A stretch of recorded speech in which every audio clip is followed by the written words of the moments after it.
The following opinions are solely those of BoatTEST.com and its test captain. Hi, I'm Steve for BoatTEST.com, and today I'm going to be doing a full performance evaluation and detailed features inspection on one of the newest dual-console boats on the market, the Everglades 340DC, powered by a pair of Yamaha's new 425 horsepower XTO offshore outboards. Let's start in the cockpit, where we see examples of the versatility designed into the 340DC. Here, we can see what the cockpit deck looks like with and without the standard infinity deck covering. Starting with the aft seats that fold out of the transom, we note sturdy stainless steel supports, and there are several upholstery designs available. The portside transom seat can be replaced by an L-shaped lounge to expand passenger capacity for entertaining, creating U-shaped seating in the cockpit. The cockpit has 45 square feet of wide open space. Cockpit depth is 31 inches. The fiberglass cap rail is 8 inches wide. At about a midships to port, this seat is 38 inches wide, and the hinged bottom cushion opens to access a 97-quart cooler. Behind the seat back, we find the battery switches with electrical breakers above. A side-mount cafe table creates an intimate place. In the bulwarks, 4 cup holders all have drains.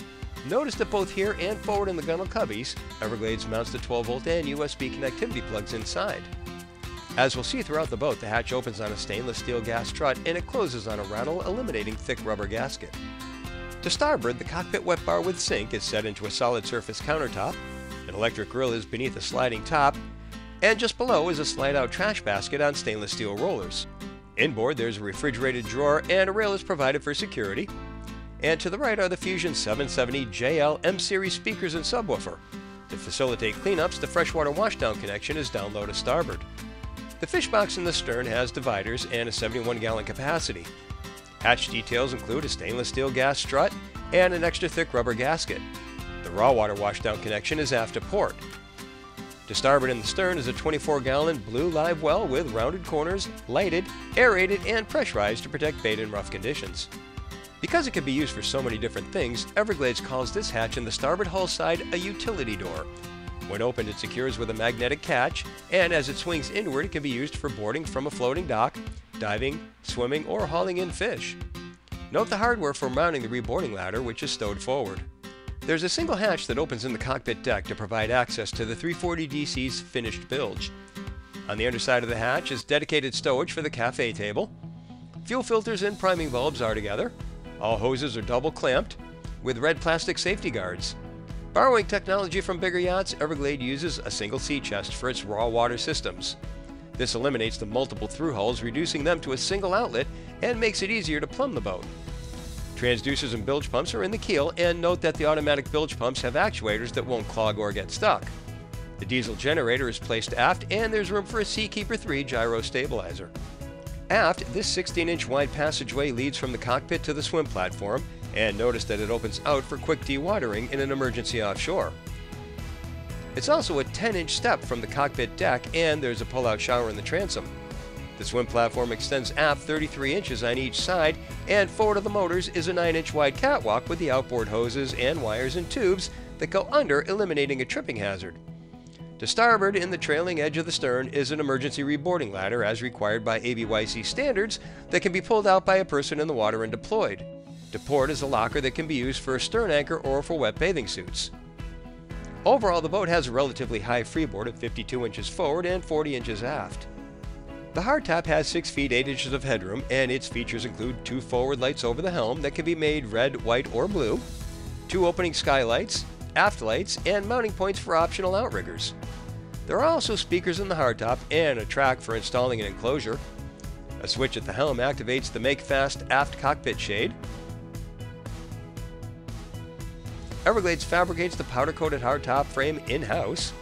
Outboard on each side are a pair of rod holders, and LED spreader lights are overhead. The 22-foot carbon fiber outriggers can be raised and spread with stainless steel cranks to the desired position. Also mounted on the hardtop is an LED light bar facing forward. But the most important aspect of the hardtop is that it adds so much utility to the boat. The top connects to the windshield, so there's no need for isinglass forward. On chilly days, it makes the cockpit cozy, and by adding cruising canvas, it makes the boat a 3-season vessel. Moving forward, to port, the lounge has seating for 1 person facing forward, 2 people facing the helm, or 1 person can stretch out and face aft as a spotter for water sports, or just relax. If 2 people want to sit facing forward, fold the side cushion into the gunnel, Take off the seat cushion and open the hatch. We find a mesh storage bag with a structured bottom. This would be a good place to stow a dozen life jackets. Take the bag out and we find a screwed down acrylic lid over the 3 ship's batteries. Note the hardware for a side mount table in front of the companion seat. Above the top of the port console, we find a handy sunken matted tray for stuff and a skylight to the cabin below. To starboard, the helm has a compass on the wheel's centerline. Below are 2 Garmin 16-inch GPS map XSV screens. The left screen is showing the radar scan, but as you can see with a couple of intuitive touches, we can switch to the engine diagnostics. Accessory switches light when activated and are grouped by function. Below the wheel are the ignitions and battery switches. To the right of the wheel is the Yamaha binnacle with the trim tabs just forward, and to the left is the helm master joystick with set point. The wheel is mounted to a tilt base. To keep from kicking the VHF radio, we locate it to this position outboard of the controls. To the right is a tray for small items, a cup holder, and below is a tilt-out glove box. Above the helm is the Yamaha Helm Master display, but we prefer to see it in the Garmin screen below. To the right is the VHF speaker and the AC control. The 34-inch double-wide helm seat has a folding bolster and armrests. Beneath the wheel is the angled footrest, and on the deck is the fatigue-reducing matting and deck that Everglades was one of the first to introduce. In the base of the helm seat is a pull-out wastebasket. Just ahead of the helm is the entry to the head, which is easy to get into because of the cutout overhead. There are 2 steps down to the teak deck. It has 5 feet 4 inches of headroom and 3 feet 11 inches of seated headroom. A teak bench drops over the toilet to provide a place to sit down when using the wet head pull-up shower wand. On the opposite bulkhead from the electric toilet is the flush button and the macerator pump switch. There's storage behind the medicine cabinet's mirrored door. The counter is dark-colored solid surface, and the same material is used on the ledge above with a proper fiddle. The white ceramic vessel sink contrasts with the counter and is sunk into it. The wood grain cabinets below and the teak deck gives the head an upscale feel. Switches for the head accessories are clearly labeled, and twin hatches provide access to the helm rigging. Overhead is a smoked glass skylight to keep the head bright. In the port console, there's another easy-to-enter hatch to the 340's cabin, with 2 steps down. It has a settee, a teak deck, and wood grain cabinets fore and aft. There's 5 feet 4 inches of headroom, and there's 3 feet 9 inches of sitting headroom. Our test boat's cabin had a single berth, but by moving the backrest over, a double berth can be created that measures 72 inches by 42 inches. Future models will have the slide-out cushion, creating a double. There's a 20-inch TV and the skylight overhead.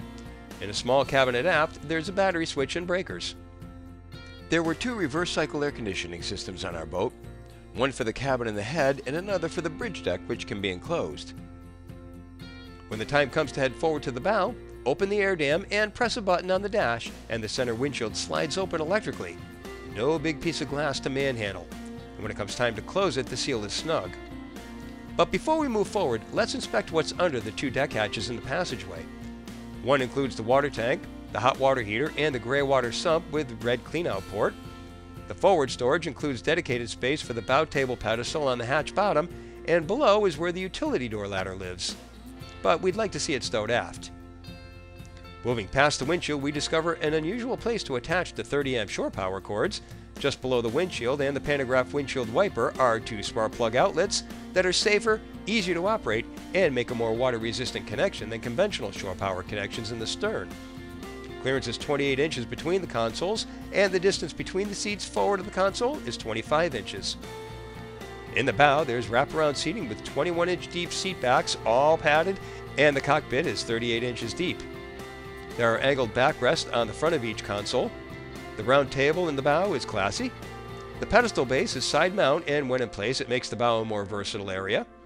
There are folding armrests inboard on each side with smaller armrests outboard, plus the bolster rest and a handrail reachable on deck. In the gunnels there are cup holders, speakers, and connectivity points. We like the optional 6-foot 2-inch high Mediterranean sun awning available for the bow, which attaches at the hardtop brow in 2 places, plus on 2 stainless steel poles amidships, and 2 more poles that fit into the rod holders in the bow. There are port and starboard storage compartments under the lounge seats, and the forward compartment contains an insulated self-draining beverage cooler.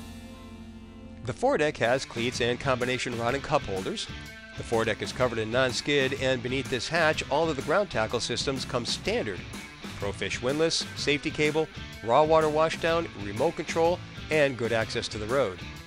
Everglades also includes a centerline cleat for the road, something some builders just forget about. Now let's head on the water and see how the 340DC performs with those new 425 horsepower Yamaha outboards. She's 36 feet 1 inch long with an 11-foot 1 inch beam, and she draws 32¼ inches with the motors down. Empty weight is listed at 13,000 pounds without power. With 2 people, 140 gallons of fuel, test equipment, and power on board, we had an estimated test weight of 16,164 pounds. Spooling up those big outboards to 6,100 RPM at wide open throttle, we hit a top speed of 53.4 miles per hour. We recorded best cruise at 3,500 RPM, where the 340DC ran 27.8 miles per hour and burned 24.2 gallons per hour. That translates to 1.3 miles per gallon and a range of 346 statute miles, all while holding back a 10% reserve of the boat's 300-gallon total fuel capacity. In acceleration test, the 340DC planed in 3.2 seconds, ran through 20 miles per hour in 5.3 seconds, and 30 came and went in 8 seconds. We really didn't encounter conditions that could give us a fair idea of the boat's ride or handling in snotty conditions. The 340DC felt smooth and solid when we crossed our photo boat's wakes, but a more extreme test will have to wait for another day. Her dead rise at the transom is 20 degrees and her average dead rise from bow to stern is 30 degrees. The Everglades 340DC is a big, luxury-oriented dual console with features that can meet the many needs of a boating family that wants a premium-built boat with virtually everything about her done right and with best practices. She's clearly built to last. And that's my full test and features inspection of the 340DC from Everglades. For BoatTEST.com, I'm Captain Steve. We'll see you on the water.